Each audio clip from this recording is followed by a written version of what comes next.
Hello guys, welcome to our channel eating শাকিন।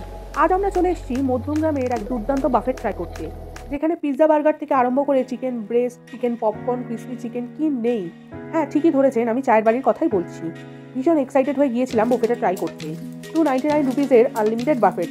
যদি চান আপনারাও এখানের বিভিন্ন রকম কম্বো আইটেমও ট্রাই করতে পারেন। প্রচুর ভ্যারাইটিস রয়েছে এবং দামগুলোও রিজনেবল। টাইম ওয়েট করার পর সার্ভ করলো চিকেন পিৎজা অ্যান্ড বার্গার।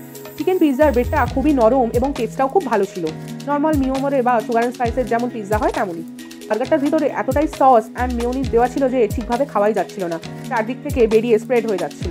ম্যানেজমেন্টের ব্যবস্থা একদমই ভালো না। তারপর chicken popcorn, chicken breast and crispy chicken serve করলো আমাদের। টেস্টগুলো এক কথায় জাস্ট দারুণ। গরম গরম সার্ভ করছিল এবং বাইরে যে ক্রিসপিনেসটা ছিল সেটা জাস্ট এক কথায় অনবদ্য। ভিতরের চিকেনগুলো খুব ভালোভাবে কুকড হয়েছিল। আমরা ট্রাই করলাম মেন কোর্স, এবং মেন কোর্সের কয়েকটা আইটেম ছাড়া বাদবাকি আইটেমগুলো আমার একদমই ভালো লাগেনি।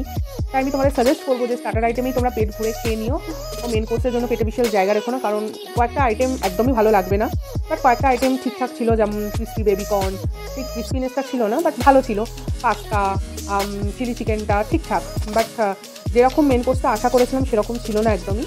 শেষে তোমরা একটা ডেজার্ট পাবে, যেটা হচ্ছে আমাদের দিয়েছিল ভ্যানিলার ওপর চকলেট সস অ্যান্ড স্প্রিঙ্কলস ছড়ানো ছিল, এবং এটার টেস্টটা খুবই ভালো ছিল। এবং মাঝখানে আমাদের একটা কোল্ড ড্রিঙ্ক দিয়েছিল, যে এবং কোল্ড ড্রিঙ্ক একটা করেই থাকবে, এবং ওরা ওখানে যেরকম স্টক থাকবে, কখনো কোকাকোলা, কখনো স্প্রাইট, যেমন থাকবে ওরা তোমাদের সেরকমই সার্ভ করবে। বাট ওটা একটাই পাবে, আর ওয়েস্ট করলে 100 টাকা করে তোমাদের এক্সট্রা চার্জ লাগবে। আর এই বাফেটটা তোমরা যদি ট্রাই করে থাকো তাহলে কমেন্টে জানিও।